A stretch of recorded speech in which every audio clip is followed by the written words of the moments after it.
I also want you to appreciate that no human knows what the best design is for government. Because government is not just something that one person sits down, designs, and controls, but rather government evolves through natural selection and trial and error.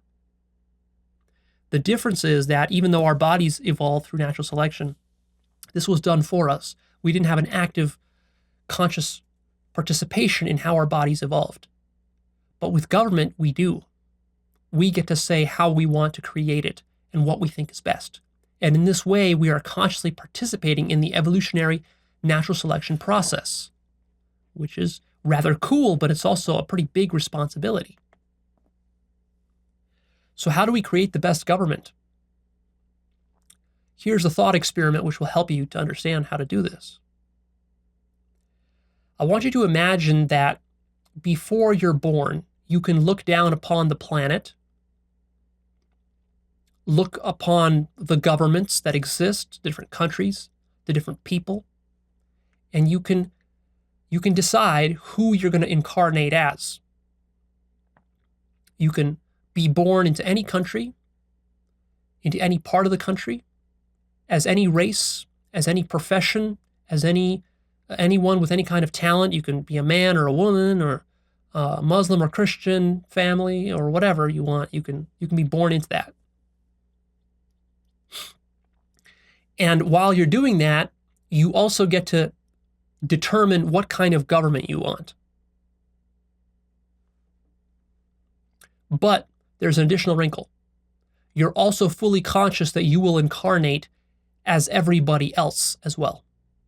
So even though this one time you're going to come down, let's say, as a rich white man living in New York City who's a stockbroker, who's a billionaire, let's say, you pick that one first because that one sounds like the most appealing to you. But there's one very important difference, is that you know that after that one, you're going to incarnate as a poor person in the South. You're going to incarnate as some kid in Africa with AIDS. You're going to incarnate as a heroin drug addict who's homeless on the streets. You're going to incarnate as a gay person, as a trans person, as a black person, as a Muslim, as a Christian, as a fundamentalist, as a Jew, as a Palestinian, as a man, as a woman, as everything that can possibly ever exist. And now you ask yourself, what kind of government would you want? See, that's the kicker right there. Now, all of a sudden, you realize how important it is to have a fair and equal government. Because the thing that keeps people from having an objective sense of fairness is their own selfishness and individual bias. And so what happens is that somebody happens to be born into a rich family, white, male, in New York City, and becomes a stockbroker because his dad was a stockbroker, and he's a billionaire because his dad was a millionaire and gave him millions of dollars to start his stockbrokering business with. You know, that person, his attitude and worldview is such that he never thinks he will be poor. He never thinks that he's going to be a drug addict. He never thinks he's going to be gay or trans or black or a Muslim. He never thinks he's going to grow up in Africa. Never. He never thinks he's going to get cancer or AIDS, or he never thinks he's going to be exploited by some corporation like McDonald's that pays you a slave wage, or he's going to be born and work in some sweatshop in Bangladesh for 18 hours a day as slave labor. He never thinks he's going to be born as a young girl who gets sold into the sex trafficking trade. He never thinks that because he's so locked into his own persona and identity of being this rich white guy that, like, that's all he knows. And in fact, he actively denies and doesn't want to look at all of the other people in the world who are suffering and living through incredible unfairness and brutality. He blocks all that out of his mind because it's very painful to think about these things. Because if he thought about these things, his wealthy New York stockbroker lifestyle could not be maintained. He would have a moral crisis. He would have an existential crisis of consciousness, a spiritual crisis for all the suffering and inequality that's going on around the world. See?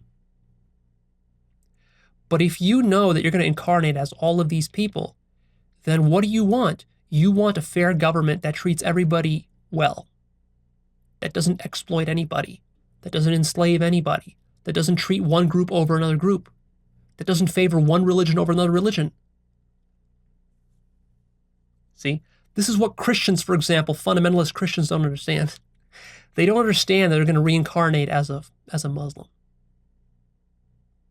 How would you like to live in America as a Muslim if right now you're a Christian?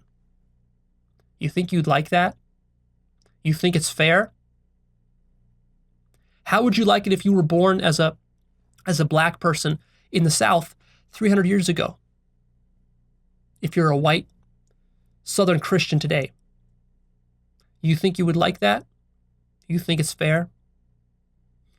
See? Very quickly you see how unfair it is. Because the ego, your identity, doesn't care about fairness. It cares about blind selfishness and gaining survival advantage. That's all you care about.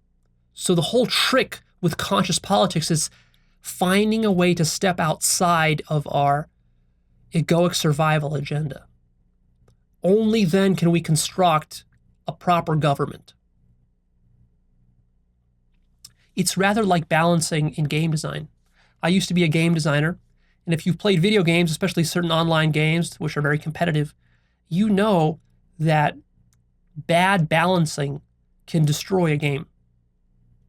If you're playing some World of Warcraft, the paladin and the sorcerer and the elf archer, they need to all be balanced. Now, that doesn't mean they're all equal.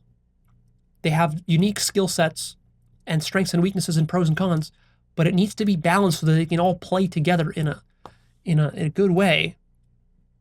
And see, as a game designer, you come to appreciate that. You can't just have one favorite. You can't just say, oh, well, the paladin is the one that I like the most and screw all the rest. I'm just going to make the paladin the most powerful one. You can't do that. That makes you a terrible game designer. You need to be able to step outside of your personal preferences, and you got to say, okay, if I was being objective, how do I equalize all of these so that they can play well together? And then it's a fun game, and nobody is overpowered. Because if one of the classes is the best, objectively the best, then everyone's going to play that class, and that's going to be worse for everybody. Because see, it's healthier for your online game when people are playing the different classes rather than where 90% of your entire player base is only playing the paladin, because then it's boring. Everybody's just a paladin. It's lame. It's much better when you've got your sorcerers and your elves and all that nicely balanced out. It also means that the other person can have some incentive to play through the different roles. They don't just play paladin. Your game will actually get more longevity out of it if the guy can then re-roll his character into an elf, archer, and then a wizard and an orc and so on. It's very much like that with society.